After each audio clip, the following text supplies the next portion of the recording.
Yeah, I don't see it.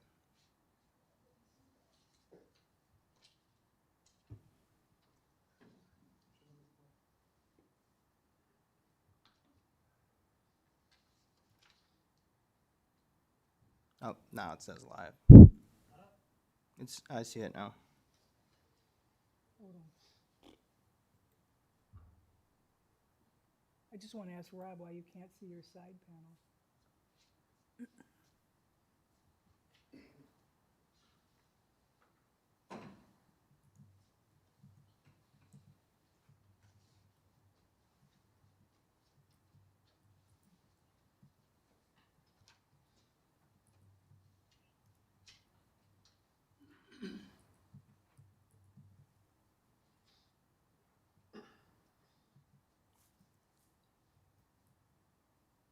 Does it appear if you log in like you're a resident? I tried that too. It didn't work. It must be something with this computer because my other computer doesn't do it.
Yeah, I have 59 on my phone.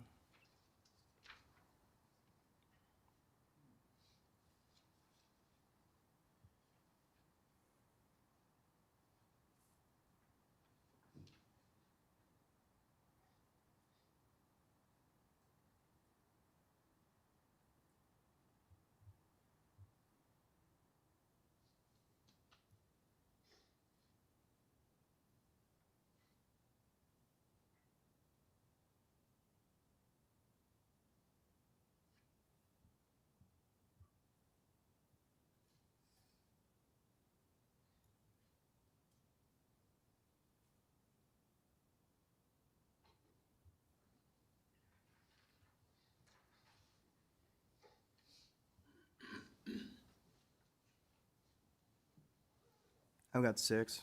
I'm going to call the village board to order. And we'll rise for the Pledge of Allegiance and a moment of silence.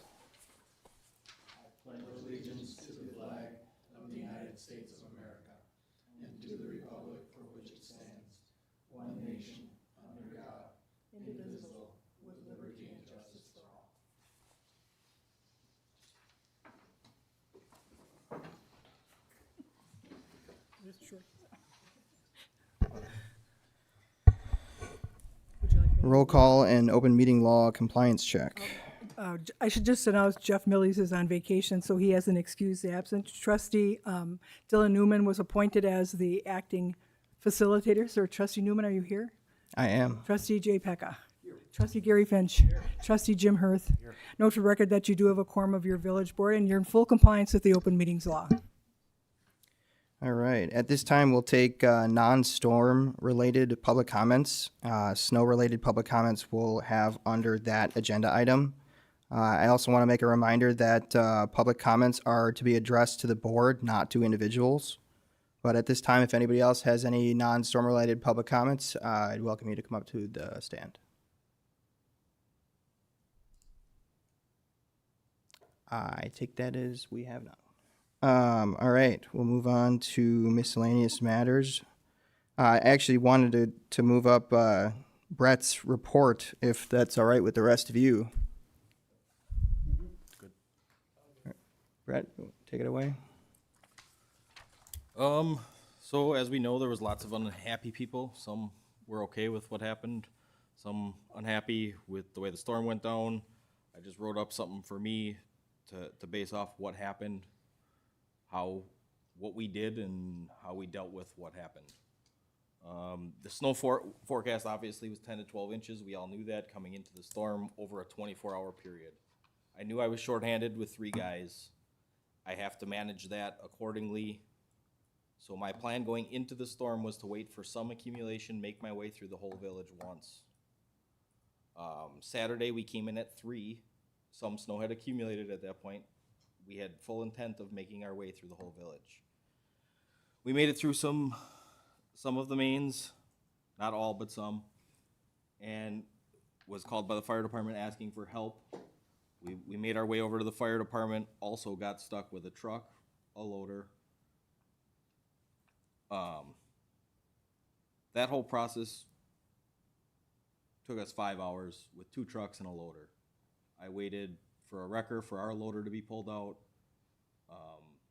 We did make it our way through the mains once in the process that we were here from 3 till 10 p.m. At 10 p.m., by the time the wrecker had pulled us out, we knew there was still going to be snow coming, and a lot of it, as it was still snowing quite hard. And we were going to have to make our way through the whole village with the same 3 people and loader the next day to try to clean up and make a pass through the whole village. So I had determined we needed to go home, get some rest. We did that. We were back by 5:30 in the morning and did not stop until we had a single pass through the whole village, which was at about 7:30, 8 p.m. That's 11 and a half to 12 hours from snow stopping. We used approximately 120 ton of salt trying to make it through the village. That's something I also need to take in consideration with storms like this. I can't be out the whole storm salting. Like, we have a budget that I need to stick by, and if I stay out the whole time salting, I mean, I would have used 400 ton of salt trying to keep up with it, and it wouldn't have changed much by the end of the day. We had 3 guys, and we had to make our way through it. I'd like to thank Karen for answering the phone for us, trying to relay messages to me. I'd like to thank Jim for finding a couple drivers to apply for the job that has been posted for a month. We knew we were shorthanded and gonna have some problems, and it was an unforeseen thing that we couldn't have planned for. So we posted as soon as we could. I had received no applications before Jim found a couple people, and since the storm, I've received a couple more on top of that. So we shouldn't have an issue where we're in a storm with 3 people plowing for hours on end and trying to manage it, but that was the situation we were in, and we knew it going into it. And that's pretty much what happened throughout the storm. If the board has any questions for me. Any questions? I know many of us have called and talked separately to Brett and asked a lot of questions. I can speak for myself when I say that, at least. If that's all, I'm going to say, Brett, you can go ahead and get out of here. you might as well get some rest and be ready for the next one. Thank you. On to miscellaneous matters. We need to rescind the 11-6 motion to deny the approval of the North Prairie Joint Municipal Court budget because we have since approved it. And for cleanliness reasons, we need to do that. So I'm going to make a motion to rescind that motion. I'll second. All in favor? Aye. Motion approved unanimously. All right, on to discussion of the storm response for November 29th and 30th. I did write a little something as well that I'd like to speak. You'll have to forgive me. I don't do a whole lot of public speaking, and we'll see how this goes. Good evening, everyone. I want to start by thanking you all for coming tonight. It isn't that often that we get this level of community input, and I truly appreciate those of you who have shared your concerns while being respectful to the employees of our village. Without every single member of our team, and especially our DPW in this situation, the community simply wouldn't function.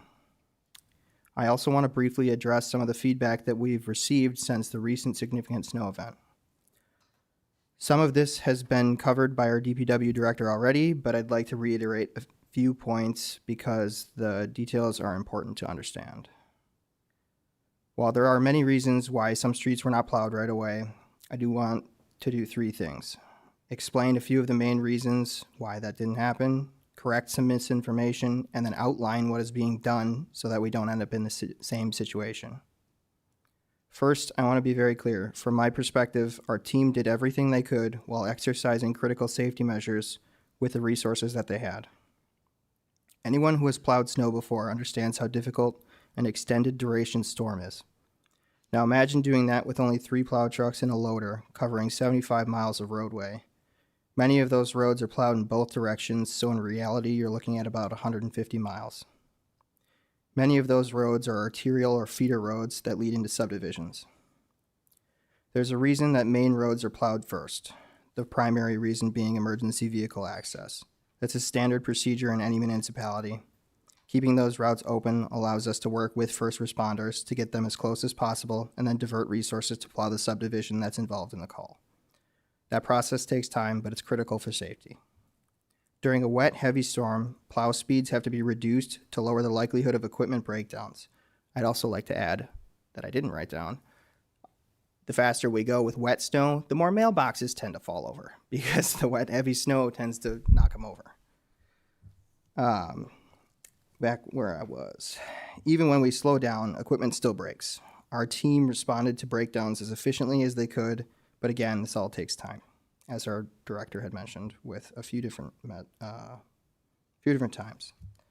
On top of that, the crew put in extended hours throughout the storm, beyond what federal law typically recommends for commercial drivers. Snow plowing is exempt from those driving restrictions, but there's a reason those laws exist. We take the safety of our employees and everyone else on the roadway very seriously. Next, I wanted to address one specific rumor that has been circulating, that we're cutting the DPW department budget nearly in half. That's not what's happening. On paper, it may look like the line item's being reduced, but that's only because we are separating out refuse and recycling from the DPW budget. Those services are subcontracted, and we are moving them into their own budget line. The goal is transparency, to make it clearer where money is going, and to improve how we plan and track the budget. It's not a decision to slash the DPW's budget. Finally, I want to talk about what is going on to be done differently moving forward. The village has had open positions for additional drivers for quite some time, with very little or no response. Recently, that has changed. Now we have an abundance of qualified applicants, in part due to the referrals from some of our board members, and in part because of the recent media coverage that has brought more attention to our needs. That positive outcome is something we intend to act on. Additionally, we have recently authorized the more village funds to be dedicated to our out of service trucks. Wow, I was doing good there for a while. That work is already in progress, and those vehicles will be ready to use in the near future. More drivers and more functioning equipment will put us in a much better position for the next major storm. I know many of you are frustrated with how this storm went, and I don't blame you for feeling that way. At the same time, I want to make sure that frustration is not directed at the people who were out there in the middle of the night doing everything they could with what they had. Thank you all for listening. If any other board members have comments they'd like to add, I'll turn it over to them now. After that, I'd like to move to open the topic up for public discussion. I think you hit a lot of great points, and that was an excellent statement. I didn't stutter as much as I thought I would. You have something? Yes. Speaking to your mic, though. Ladies and gentlemen, I've been in the trash industry for 31 years, and that has happened where a garbage truck has broken down right in the middle of the routes. You know, when the truck breaks down, we have to call our base and have a mechanic come on out and take a look at it. And it's even happened where we've had to swap a different truck out. And then, of course, that downtime, we still have to spend extra time to get the route done for the day. And I have worked short-staffed. And when that happens, it does make up for a long day.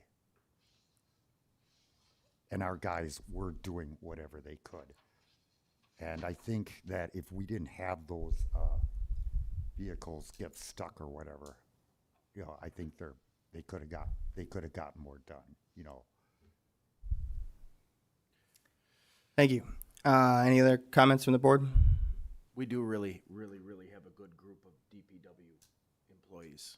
I just wanted to add that. I mean, I have talked to quite a few of them, and I'm pretty impressed with their work ethic and what they do for the village and save the village money and the extents they go. So there's a lot of behind the scenes things too that a lot of people don't see. That's all I have. And at this time, I'd like to, I don't know if we need a motion or if we can do this by consensus, but I guess open it up for the public to make comments on this topic. Do we need a motion for that? Need a motion, you just would have consent from the board to ask the board if it's all right that you do a deviation to take public comments now on an agenda item. So you just poll them, and if they have no objections, then you, What she said. Yeah, I think we can do it by consensus, but it sounds like we are in agreement. So at this time, I'd like to open it up, and whoever wants to come up first can do that. and state your name and address. Yeah, state your name and address for the record, please. My name is Jim Pepper. I'm at South 66 West 25070 Skyline Avenue, just off of Skyline and Center. I've plowed snow for about 45 years commercially, doing commercial businesses and industrial lots and commercial lots. I don't do it anymore. The Groundhog Day snowstorm of 2011, we got, I don't know, it was 1.5 feet of snow, or just a little bit under that, in a 24-hour period.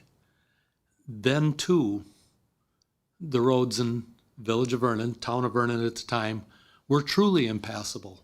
The roads this last week, there was snow on them. I wouldn't qualify them as impassable. For some vehicles, yes, but most of those vehicles don't have decent tires, or some small car, maybe it was. But by and large, there was snow on the roads. They weren't necessarily impassable.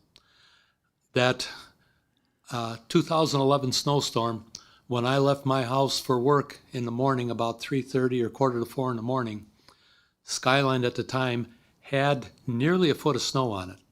It had been plowed through the night, but it had built up and it almost was impassable. I plowed snow from my driveway all the way to 164. So the the eastbound side of Skyline had one fresh pass at 4 in the morning. 164 had one lane open, the other lane was impassable. When I got on the freeway, the entrance ramp was clear, and as I'm going down I-43 towards Milwaukee, I'm listening to the radio, and the news broadcast on the radio was telling me that I-43 is closed. It didn't look closed to me, but I was the only one on it. As I crossed under the bridge at Racine Avenue, I learned why it was closed. There were drifts that were 3-4 feet high. Fortunately, the plow on my truck was a V plow. I V'd the plow, dropped the plow, and I plowed I-43 from Racine Avenue all the way to 124th Street in Milwaukee. That was the only way I could get through. My point in telling you this is stuff like that happens. Snowfalls aren't always the ideal timing, and when I plowed commercially, we would go into industrial lots, big industrial lots. We'd go in that lot with 4 or 5 trucks, or 4 trucks and a rubber tire loader, and we'd spend all night there. That wasn't plowing 150 miles of road. It takes time when the snow is heavy. And if you, as was mentioned earlier, if you pound on it and try and pick up time, you break things. And it happens. So, yeah, it was unfortunate, and maybe the timing wasn't quite right, but this is Wisconsin. It snows every year. Sometimes those things happen. The best I can say is get over it. We'll do better the next time. Learn from your mistakes. But sometimes, no matter what you do, things like that happen. No matter how good you are, you get behind. And it happened to me when I plowed snow. There were breakdowns, there were this, there were that, there were unfortunate things that happened. And yeah, it happened to the village of Vernon this last week. So be it. A day later, everything was clear and free, and we were fine. That particular snowstorm, I used to own a rental property in the city of Milwaukee, just west of Jackson Park on the south side of Milwaukee. My property was in the middle of the alley, block-long alley. So instead of just clearing by my garage and out to the end of the alley, I plowed the whole alley. So all the people that lived in that block on both sides had their alley plowed for 10 years for free. The side streets in the city of Milwaukee from that snowstorm didn't get cleared for nearly a week. So keep that in mind. Milwaukee kept the main thoroughfares open, but there was so much snow and they had to work at it so much that a lot of side streets didn't really get cleared till a week later. Our streets were cleared in one day, including the cul-de-sacs and all the small stuff. If I can make a suggestion, the only suggestion that I would make is you want to hire part-time people for plowing snow, and that's well and good, but then you have to have the equipment for them to use. There may be a benefit to the village. When I plowed snow, I plowed for a contractor for many years, and he paid me for equipment with an operator, is what he paid me for. And that was a 1-ton truck with a 8.5-foot plow on it. A vehicle like that can move a lot of snow.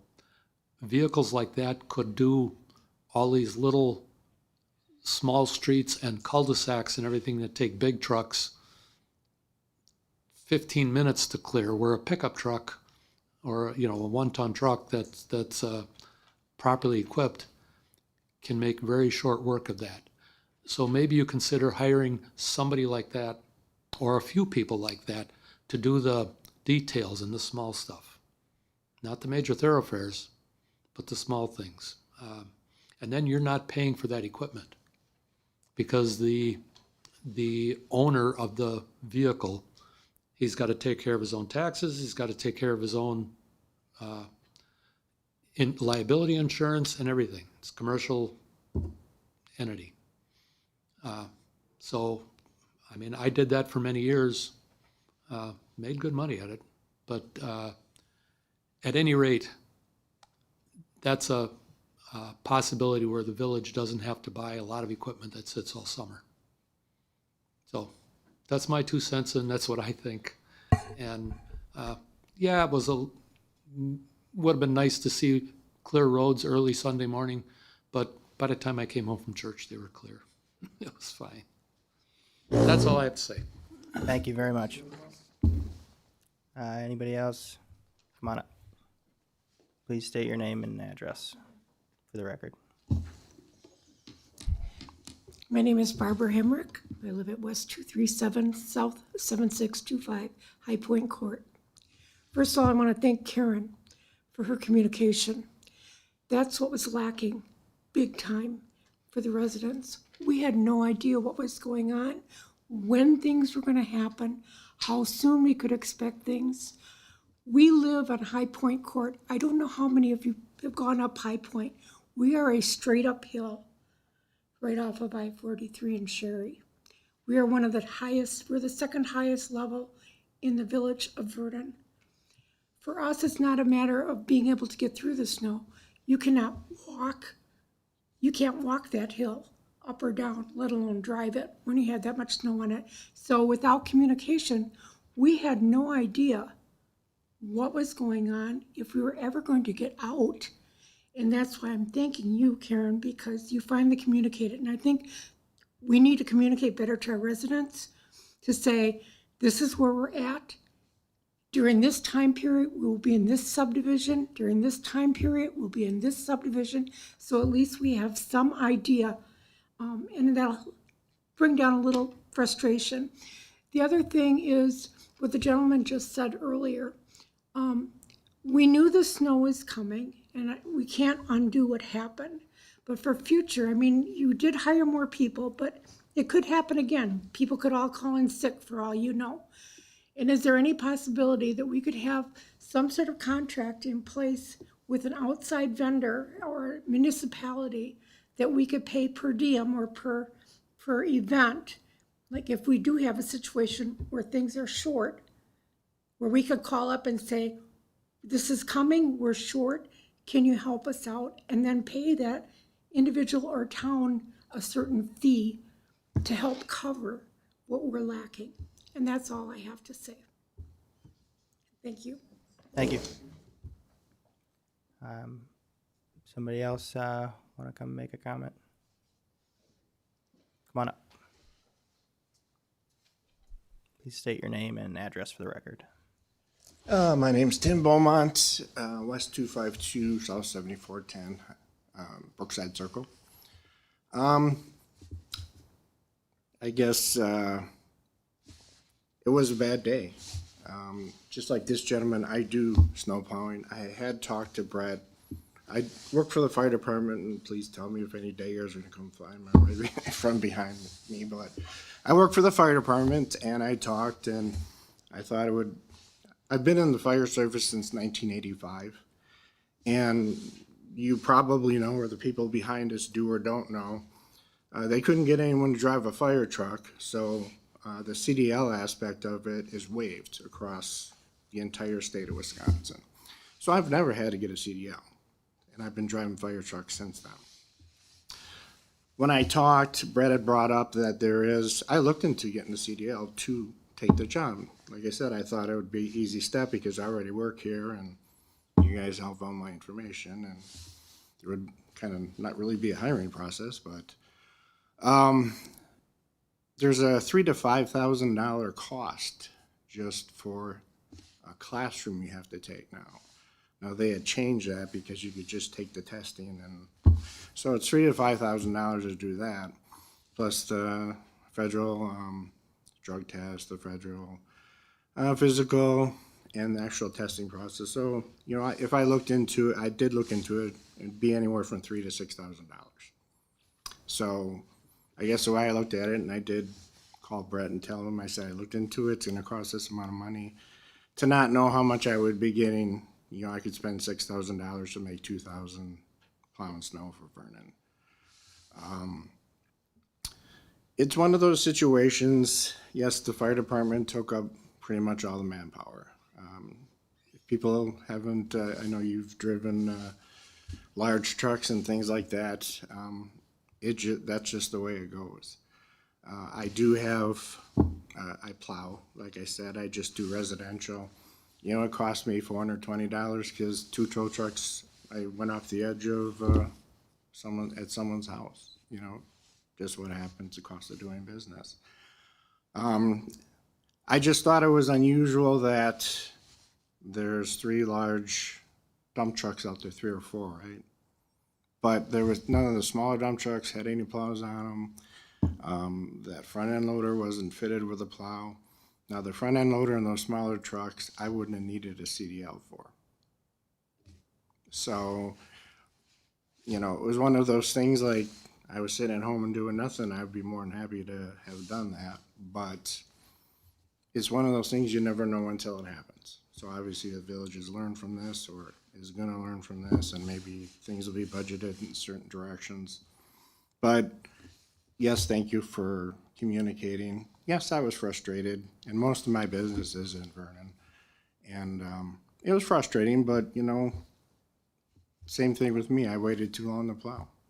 You know, it was one of those deals that if I would have had to charge people a double charge because I had to come back a few times, then they'd be kind of crabby at me. But I think, you know, I saw them out today and they were clearing farther out and around the mailboxes today. So they're, you know, everyone's doing their due diligence. I think part of it was just frustration on most people. But, you know, in all truthfulness, same thing with the fire department referendum and things. I'm hearing ridiculous comments about, you know, what was the better one that I heard? That the DPW is backing us, so that's why, because we didn't get the referendum, that's why you guys didn't plow. I mean, it's just ridiculous things like that. I'm like, come on, people, you know. But I think everyone's doing a good job, you know, from DPW to, of course, the fire department. But and you guys, I appreciate your input and things that happen, and that's all I really got to say. Thank you very much. Anyone else that wants to make any comments? Everyone stole the good ideas. I understand that. Usually I'm third or fourth in line for reports. Alrighty. Well, in that case, I think we'll move on to the next agenda, which will be correspondence, announcements, and reports. So I guess because President Millies isn't here, I guess I'll go first. This was kind of my report, so I don't really have much to say. I do really appreciate you guys all coming out here, like I said before, and making comments, and especially keeping them positive. We don't obviously always get that with online and everything, but the positivity is important to our people, and keeping our good employees around is important to us. We'll take Trustee Pekka's next. Well, I would like to say a big thank you to our guys on the fire department if they have to go to a fire and having to work in the cold weather like this. It is very frustrating. And I would like to say a special thank you to other communities around us that if we have a major house fire, you know, they do come and help us out. So I really appreciate all the work they did. They do. Thank you. Trustee Finch. Yeah, I just want to thank the group again, and a lot of people are very patient about what went on, so, you know, a lot of people were frustrated too, but we'll get through this. The nice thing was it was on a Saturday, Sunday. It wasn't on a Tuesday, Wednesday or something, where people couldn't get to work or anything, so let's be thankful for that. That's all. Trustee Hurth. Thank you for your feedback. It's appreciated. And I think you guys hit everything else, so I'm good. Sounds good. We already had our DPW report, clerk administrator's report. As Brett stated before, Jim sent over two of his friends that have CDL licenses, and they were hired immediately. And subsequent to that, we had two more. Really, all the four guys that have come in are super, super qualified. Tyler rode with one of the guys the day after the storm, one of the newer guys, just to see him, because some of the route maps are, if you look at you guys have seen the DPW route maps are, you know, kind of difficult if you don't know Vernon as well. But the last two guys that came actually live in Vernon, so I'm really pleased with that.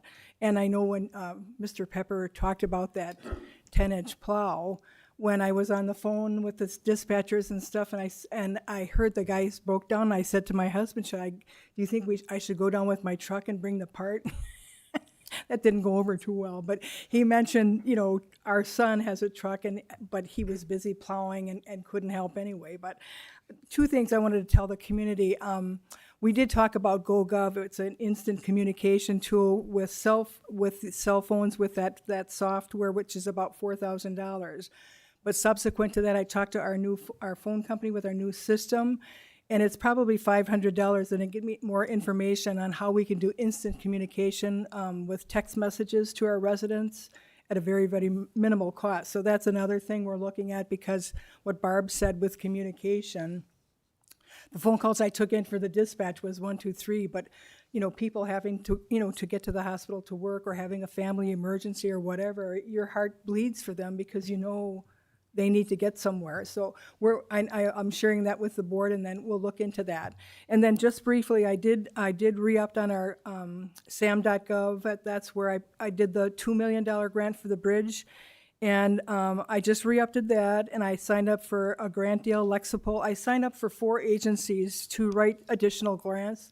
State of Wisconsin is issuing about $7.7 million for cybersecurity, and all communities know how that is really needed in communities, is cybersecurity. But we can't have contracted with anybody now, so we have to hold off a little bit on our cybersecurity, because I'd like to apply. That grant is 80% funding on cybersecurity. So I'll just keep you posted on all the grants, but there's a lot of money out there that we could apply for to assist. And there's some too that I want to get to Alex and Patrick. Those guys do a phenomenal job on applying for grants in all different areas, but there's some that, you know, they can use my login and we can work together. So just cross your fingers that we can get, you know, money that's out there for municipalities to utilize because of, you know, the need in communities. So that's all I have. Thank you very much. I guess we'll move on to finances. Accounts payable.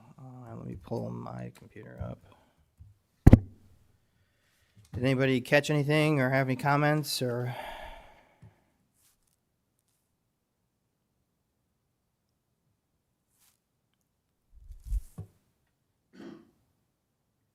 That charter $329 manual check, is that included in the overall? That's not that's our software ACH. system. It isn't a manual. It's an ACH payment. Yeah. Yeah. We do have one manual check. It's just for $100 after you get done with APs. That was that one firefighter. That poor guy's been waiting for his money for, yeah. So I'll make a motion to approve the APs in the amount of $197,369.81. I'll second. All in favor? Aye. Motion approved unanimously. Any manual checks? we just have one manual check for I always say is McAfee, no, McIntyre. It was $100 check for a clothes reimbursement.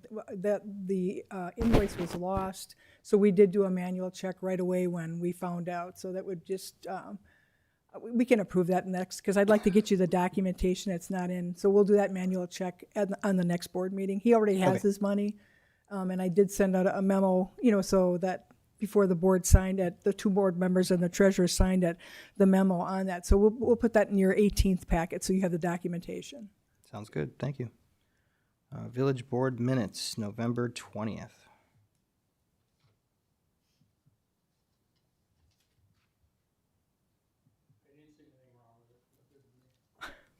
Do you have a motion? I'll make a motion to approve the November 20th, 2025 village board minutes. I'll second. All in favor? Aye. On to November 20th, Village Board and Finance Committee meeting minutes. Okay, so that was different. I remember that. Yeah. Yeah. This one, I think I will have to abstain from because I was not here. Didn't we cross that where you don't have to abstain? You could still approve them if you're. Oh, yeah, you're just approving the minutes. Yeah. You weren't there on the 24th for sure. I thought you were there on the 20th, though. I missed one too, I think, yeah. I'll make a motion to approve the November 20th, 2025 village board and finance committee meeting minutes. I will second. All in favor? Aye.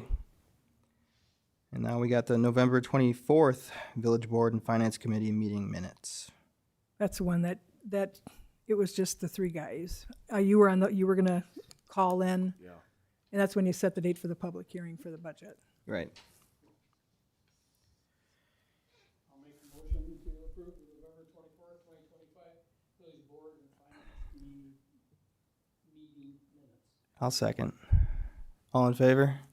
Aye. Opposed? None? Okay. Motion approved unanimously. Announcement of next village meeting dates.